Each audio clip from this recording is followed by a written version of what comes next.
అసలు ఏ రకంగా జరుగుతా ఉందంటే ఇప్పుడు ఆ స్లైడ్ ఏమో ఆ రెడ్ బుక్ సైడ్ ఇది చూడండి ఒకసారి సైడ్ ఒకసారి మీరు చూడండి హోర్డింగ్ చూడండి ఒకసారి ముఖ్యమంత్రి కొడుకు మంత్రి క్యాబినెట్లో మంత్రి ఏకంగా రెడ్ బుక్ అని చెప్పి తాను హోర్డింగ్ పెట్టి రాష్ట్ర వ్యాప్తంగా ఈ హోర్డింగ్ను పెడితే ఏం మెసేజ్ పంపిస్తా ఉన్నాం మనం పోలీసులకు నా లెవెల్లో మొదలు పెడుతున్నాము మేము హత్యలు చేస్తాము అత్యాచారాలు చేస్తాము ఆస్తులు ధ్వంసం చేస్తాము గొడవలు చేస్తాము పోలీసులు ప్రేక్షక పాత్ర వహించాల్సిందే అని చెప్పినట్టు కాదా ఎవరైనా కంప్లైంట్ చేస్తే కేసులు పెడితే మీ తోలు తీస్తా అని చెప్పి పోలీసులు చెప్పినట్టు కాదా ఎవరైనా కేసులు పెట్టడానికి వస్తే దొంగ కేసులు రివర్స్ వాళ్ళ మీదనే పెట్టమని చెప్పినట్టు కాదా ఈ రకంగా ఒక ముఖ్యమంత్రి కొడుకు రెడ్ బుక్ అనే దాన్ని హోర్డింగులు పెట్టించి ఏకంగా రాష్ట్ర వ్యాప్తంగా ఈ మాదిరిగా హోర్డింగులు పెడితే గ్రామాలలో న్యాచురల్లీ ప్రతి ఒక్కడు కూడా వాళ్ళ కక్షలు వాళ్ళ దానికి తీర్చుకునే దానికి ఏదో ఒక అవకాశం కింద తీసుకుని ప్రతి ఒక్కడు వాళ్ళ గ్రామంలో రెడ్ బుక్ వాళ్ళు తీస్తున్నారు బయటికి తీసి వాళ్ళ పర్సనల్ స్కోర్స్ సెటిల్ చేసుకునే కార్యక్రమం చేస్తూ ఉన్నారు సో రాష్ట్రంలో లానెస్నెస్ అనేది ఆటోమేటిక్లీ దిగజారిపోయేదానికి ఇది కారణం కాదా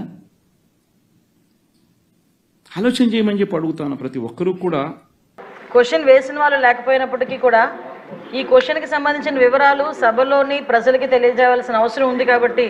ప్రత్యేకంగా తమని రిక్వెస్ట్ చేసుకోవడం జరిగింది అధ్యక్ష అవకాశం ఇచ్చినందుకు ప్రత్యేకంగా మీకు ధన్యవాదాలు తెలియజేసుకుంటున్నా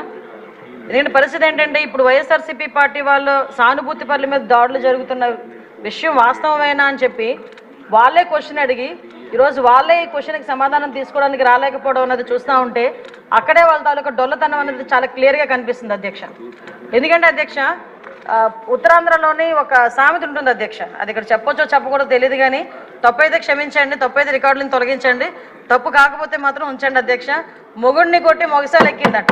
ఇలా మాట్లాడతారు అధ్యక్ష ఉత్తరాంధ్రలోని కూడా ఎందుకంటే కొట్టేసి ఎక్కడ దాక్కుంటారనమాట వీళ్ళ పరిస్థితి ఎలా ఉందంటే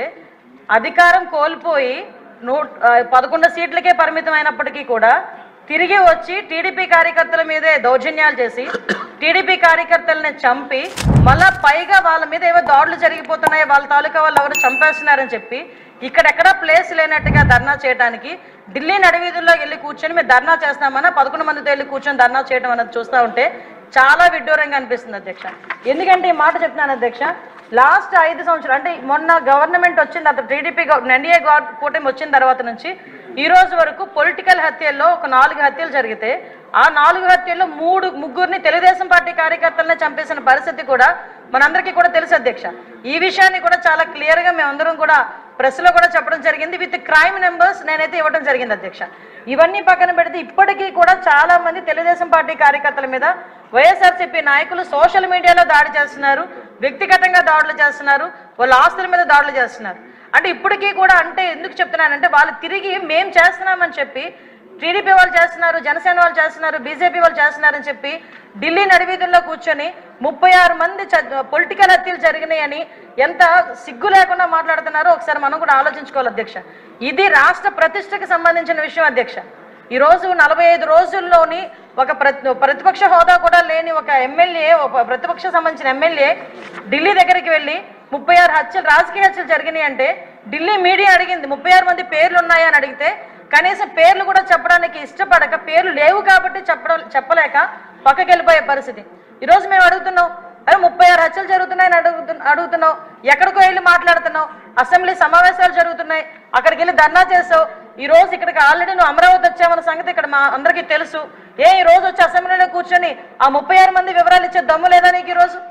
ఆ 36 మంది వివరాలు మాకు ఇచ్చి దాని మీద ఎంక్వైరీ చేయించుకునే దమ్ము లేదా నీకు ఈరోజు అసెంబ్లీ సాక్షిగా అడగాల్సిన వాటిని పక్కన పెట్టుకొని ఎక్కడో ఢిల్లీలోకి వెళ్ళి రాష్ట్ర ప్రతిష్టను దెబ్బతీసే విధంగా రాష్ట్రం మీద రక్తమరకలు అంటినట్టుగా వాటి అన్నిటికీ కూడా ఫోటో ఎగ్జిబిషన్ ఒకటి పెట్టి దాన్ని చాలా ఏమార్చి అక్కడ వాళ్ళని ఏదో రకంగా పెట్టుబడులు రాకుండా పరిశ్రమలు రాకుండా అడ్డుకోవడానికి ఒక కుట్రపూరితమైన వాతావరణాన్ని సృష్టించడానికి మాత్రమే చేస్తున్నాడు అధ్యక్ష ఇతగారి తాలూకా నైజం కూడా చెప్పాలి అధ్యక్ష అధికారంలోకి వచ్చిన తర్వాత 2024 అధికారంలోకి వచ్చింది అధ్యక్ష ఎంత దారుణం అంటే అమరావతికి బస్సు యాత్రకి సాక్షాత్తు 14 సంవత్సరాలు ముఖ్యమంత్రి చేసిన చంద్రబాబు నాయుడు గారు బస్సు యాత్రకి వెళ్తే ఆ బస్సు మీద రాళ్ళు రువితే అధ్యక్ష అప్పుడున్న సాక్షాత్తు డీజీపీ గౌతమ్ సవాంగ్ గారు భావ స్వేచ్ఛ ప్రకటనను మాట్లాడిన సందర్భాన్ని కూడా ఈరోజు గుర్తు చేయాలి అధ్యక్ష ఎందుకంటే ఆ రోజు శాంతి భద్రతలు ఎలా ఉన్నాయి, ఈ రోజు శాంతి భద్రతలు ఎలా ఉన్నాయి కంపేర్ చేయడానికి మీరు నాకు 5 నిమిషాలు టైం ఇవ్వాలి. ఎందుకంటే ఇది రాష్ట్ర ప్రతిష్టకు సంబంధించిన విషయం. ఆ రోజు ఆత్మకూరులో ఒక ఊరిలోని ఒకరిని వెలివేస్తే, ఒక గ్రూప్ ఆఫ్ పీపుల్ని వెలివేస్తే వాళ్ళ దగ్గరికి వెళ్ళడానికి వెళ్తే సాక్షాత్తు ముఖ్యమంత్రి 14 సంవత్సరాలు ముఖ్యమంత్రి చేసిన వ్యక్తి ఇంటి దగ్గరికి వెళ్ళి ఆ గేట్లకి తాడులు కట్టారు అధ్యక్ష. తాడులు కట్టడమే కాదు అధ్యక్ష, ఎల్జీ పాలిమర్స్ లో గ్యాస్ లీక్ అయితే వైజాగ్ వెళ్తే చంద్రబాబు నాయుడు గారిని వైజాగ్ ఎయిర్పోర్ట్ లోనే ఆపి ఎయిర్పోర్ట్ లో లిటరల్లీ చెప్పలు దాడి చేశారు. ఆ విషయంలో మొన్న నన్ను విష్ణుకుమార్ రాజు గారు కూడా క్వశ్చన్ చేశారు అధ్యక్ష, హోంమంత్రి ఏం చేస్తున్నారు అని. గుడ్లు ఇసరడానికి, అతని మీద టమోటాలు ఇసరడానికి, ఆఖరికి అక్కడి నుంచి కనీసం బయటికి రానివ్వకుండా కూడా చేసిన పరిస్థితి కూడా కనిపించింది అధ్యక్ష. వీళ్ళు ఈ రోజు శాంతి భద్రతల గురించి మాట్లాడుతున్నారు అధ్యక్ష. ఇదే పవన్ కళ్యాణ్ గారు ఆ రోజు మన అమరావతి రైతుల గురించి అక్కడికి పాదయాత్ర కింద వెళ్తే ముళ్ళ కంచెలు అడ్డుగా వేశారు అధ్యక్ష. ముళ్ళ కంచెలు దాటుకొని పక్కకు తీసుకొని వెళ్ళిన పరిస్థితి.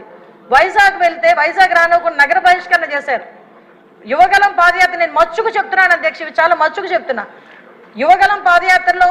లోకేష్ బాబు గారు పాదయాత్ర చేస్తా ఉంటే కనీసం స్టూల్ ఎక్కి నుంచోడానికి కూడా పర్మిషన్ ఇవ్వలే. అంటే వీళ్ళ తాలూకా దౌర్జన్యాలు ఏ రకంగా ఉన్నాయి? ఎవరిని వదిలేశారు అధ్యక్ష? మీడియాను వదిలేశారా, లేదా జడ్జెస్ ని వదిలేశారా, పారిశ్రామికవేత్తను వదిలేశారా, తెలుగుదేశం పార్టీ కార్యకర్తను వదిలేశారా, సామాన్య ప్రజలను వదిలేశారా? ఎవరిని వదిలేశారు అధ్యక్ష? అధ్యక్ష నాకు ఒక్క 2 నిమిషాలు విషయం. ఎందుకంటే అధ్యక్ష వీళ్ళు ఈ రోజు 1 మినిట్ 12 గంటలకి మన గౌరవ ముఖ్యమంత్రి గారు శాంతి భద్రతల మీద వైట్ పేపర్ రిలీజ్ చేస్తున్నారు. అంచేత వారు అన్ని వివరాలు చెప్తారు, మీరు క్లుప్తంగా చెప్పండి అధ్యక్ష. అంటే గుర్తు చేస్తున్నారు అధ్యక్ష, ఎందుకంటే ఈ విషయం ఏంటంటే వీళ్ళు మన నోటికి మరుపు ఎక్కువలా ఉంది అధ్యక్ష. మాట్లాడితే ఏ రోజు ఆ రోజే మాట్లాడుతుంటాడు జగన్మోహన్ రెడ్డి. అందుకే ఈ నెల రోజులు ఏం జరిగిందన్నది ఆలోచించుకుంటున్నాడు కానీ ఏం జరుగుతుందని ఊహించేసుకుంటున్నాడు తప్పించి 5 సంవత్సరాలు ఏం జరిగిందన్నది మర్చిపోయినట్టున్నాడు, చిప్లోంచి పోయింది. ఒకటి అధ్యక్ష, ఈ రోజు నేను ఎందుకు చెప్తున్నానంటే అధ్యక్ష, ఇన్ని చెప్పి నేను ఒకటే డిమాండ్ చేస్తున్నాను అధ్యక్ష, ఎక్కువ టైం కూడా తీసుకోను నేను. ఇటువంటి భయానక వాతావరణం సృష్టించే 5 సంవత్సరాలు ఇంట్లోంచి బయటికి రావడానికి కూడా భయపడి ప్రజల్ని భయభాంతులు చేసి వాళ్ళ భూముల్ని లాక్కొని ఓవరాల్గా చెప్పాలంటే నవ్వుని కూడా మర్చిపోయేటట్టుగా చేసే 5 సంవత్సరాలు. ఈ రోజు ఈ 45 రోజుల్లో ఏదో ఉపద్రవం వచ్చేస్తుంది, రాష్ట్రపతి పాలన పెట్టేయండి అని చెప్పి తప్పుడు సమాచారాన్ని గవర్నర్ గారికి అదేవిధంగా ప్రధానమంత్రి గారికి రాష్ట్రపతి గారికి ఇవ్వడానికి తప్పుడు సమాచారంతో జంతర్ మంతర్ దగ్గర ధర్నా చేసేదంటే ఒకసారి నేను ఇక్కడ డిమాండ్ చేస్తున్నాను అధ్యక్ష. ఇందాక పయోల్ కేశవ్ గారు కూడా రిక్వెస్ట్ చేశారు, నేను రెడీగా ఉన్నా, హోంమంత్రి రెడీగా ఉన్నా చర్చించడానికి, మీరు రండి అని. నేను ఇన్వైట్ చేస్తున్నా మళ్ళా పులివెందుల ఎమ్మెల్యే గారిని, రెండు ఒకసారి మీరు ఎమ్మెల్యే కదా, అసెంబ్లీ సమావేశాలు జరుగుతున్నాయి కదా, 36 హత్యలు అని చెప్పారు కదా, ఒక హోంశాఖ మంత్రిగా నేను రిక్వెస్ట్ చేస్తున్నా